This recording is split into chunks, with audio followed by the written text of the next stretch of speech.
In this video, we will discuss adiabatic expansion, or more generally, adiabatic process of an ideal gas.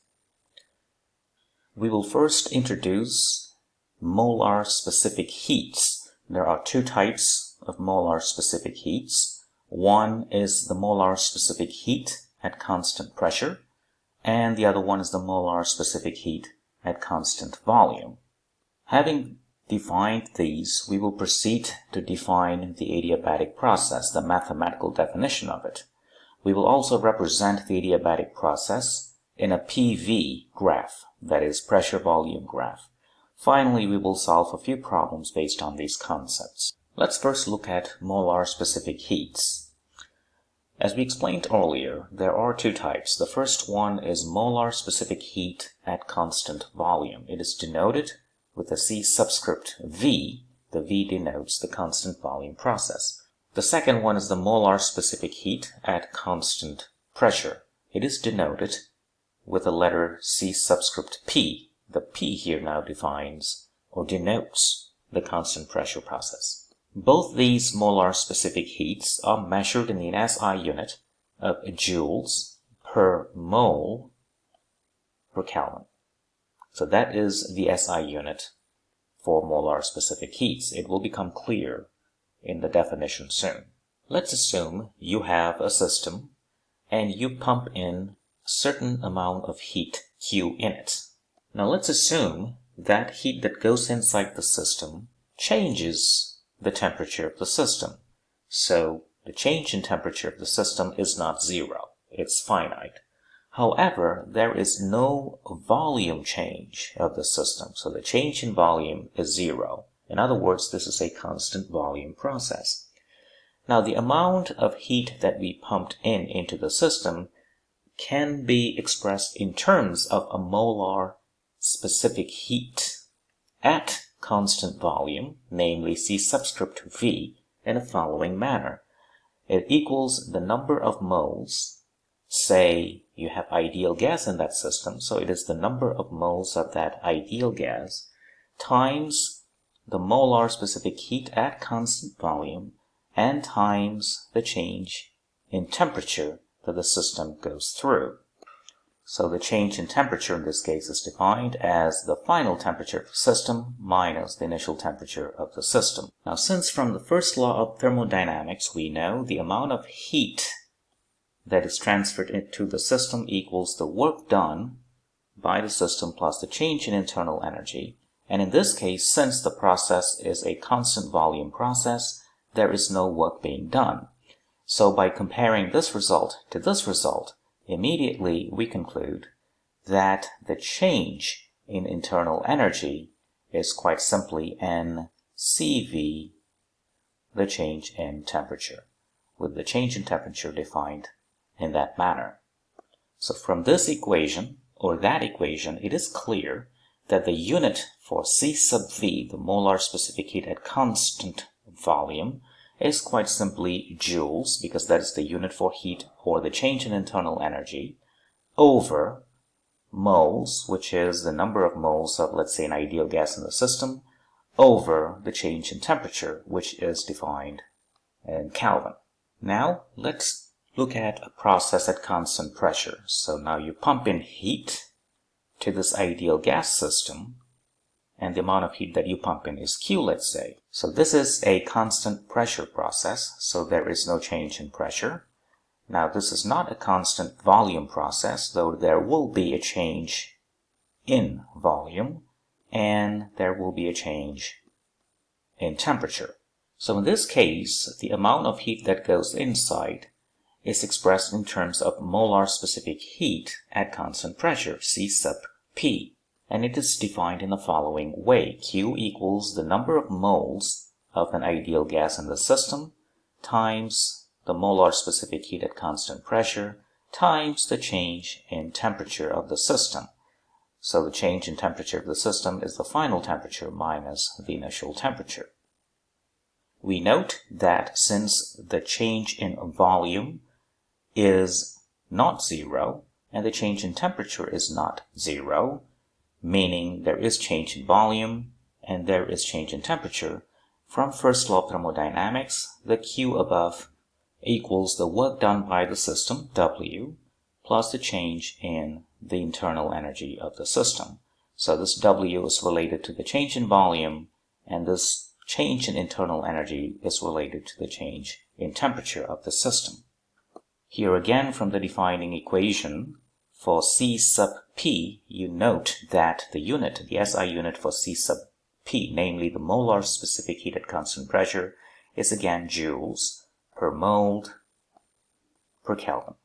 Next, let's look to see if there is any connection between Cp, Cv, and the universal gas constant capital R. And we are going to derive if there is any connection between these three quantities in the context of an ideal gas. From the first law of thermodynamics, we know if you pump in heat or pump out heat of a system, and that is related to the work done by the system or onto the system, plus the change in internal energy of the system. So we know Q is expressed in the following manner: number of moles, C sub P times the change in temperature, whereas work is defined as pressure times the change in volume, and the change in internal energy is number of moles, molar specific heat at constant volume times the change in temperature. However, we know for ideal gas, PV is nRT, so P delta V, or the change in volume, equals nR delta T. So substituting this in there, the following equation, the above equation, will simply becomes NCP delta T equals nR delta T plus NCV delta T. So you see that the N and delta T will just go away, giving you a very nice, neat looking equation that connects Cp, Cv, and the universal gas constant R. From this equation, we see that Cp is always greater than Cv. We can also define a constant which will be very useful in a minute. The constant is defined as a ratio of Cp over Cv. It's a defining constant for adiabatic process, and for that reason it is known as the adiabatic constant, or sometimes the adiabatic index. We know that adiabatic process is defined as a process for which there is no heat transfer into or out of the system. For such a system, one could trace a PV graph, and it would look something like that. Now, this graph is known as an adiabat, namely a PV graph that characterizes an adiabatic process. The equation that defines this adiabat is as follows: PV, adiabatic constant, equals constant. Now what that means is if you choose 2 points, let's say point 1 for which the pressure is P1 and V1, and point 2 for which the pressure is P2 and V2, so these 2 points can be connected to each other using this equation in the following manner: P1 V1 adiabatic constant equals P2 V2 raised to the power of adiabatic constant. We also note that along this curve, temperature of the system also changes. Now, because this is an adiabatic process for an ideal gas, we can write the same adiabatic equation involving temperature. Let's say at this point the temperature of the system is T1, and at this point the temperature of the system is T2. In terms of temperature and volume, the adiabatic equation will look like T1 V1 adiabatic constant minus 1 equals T2 V2 adiabatic constant minus 1. Namely, what this means is the product temperature and volume raised to the power adiabatic constant minus 1 is a constant throughout this curve, and it's a different constant, of course, from that constant. So this equation and that equation are two defining equations for an adiabatic process for an ideal gas. Next, let's briefly show how to calculate work done by an ideal gas during an adiabatic process. For an adiabatic process, Q is 0, so that means work done is minus the change in internal energy. Now we know the internal energy is given by NCV delta T, the change in temperature, which is the final temperature minus the initial temperature. So rewriting that as NCV Ti minus Tf, and using the ideal gas law, we see that N times T is quite simply PV over R, so this work will simply becomes CV over R times Pi Vi minus Pf Vf. From the two results that we have seen before, which is Cp minus Cv equals to R, and adiabatic constant can be defined as the ratio of Cp over Cv, using these two results inside here, the final result for the work done will simply becomes 1 over adiabatic constant minus 1 times initial pressure times the initial volume minus the final pressure times the final volume. So this is a useful result that we can use to calculate the work done by an ideal gas during an adiabatic process. Let's look at the following problem. An ideal gas expands slowly to twice its original volume, doing 650 joules of work in the process. Find the heat added to the gas and the change in internal energy of the gas if the process is isothermal and if the process is adiabatic.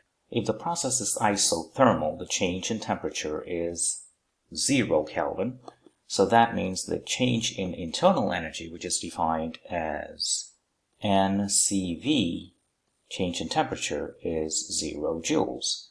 However, the work, according to the first law of thermodynamics, is quite simply the amount of heat added.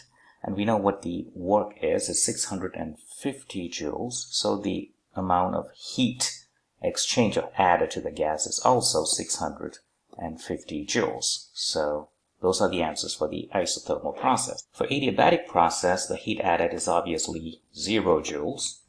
And the change in internal energy, according to first law of thermodynamics, is minus the work done. And the work done is 650, so minus that is minus 650 joules. So that is the change in internal energy, and that is the amount of heat added.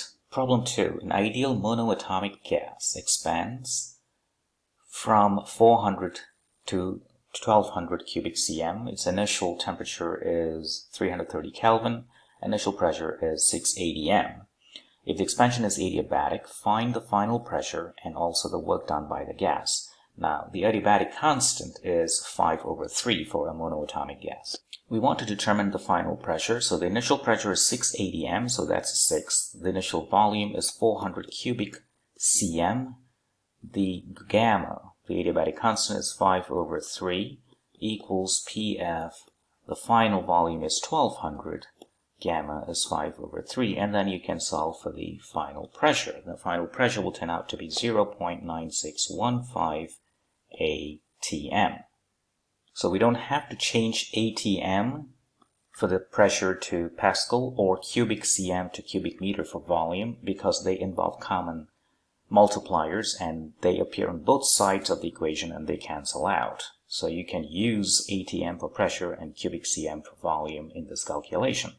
To determine the work done by gas, we have to use this equation that we introduced earlier in the video. So here you have to change the unit for pressure from atm to Pascal, and to do that you just multiply atm with 1.013 times 10 to the power 5.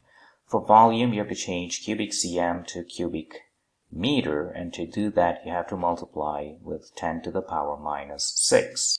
Gamma is 5/3. Initial pressure is 6 atm changed into Pascal like that. Initial volume is 400 cubic cm changed into cubic meter in the following manner.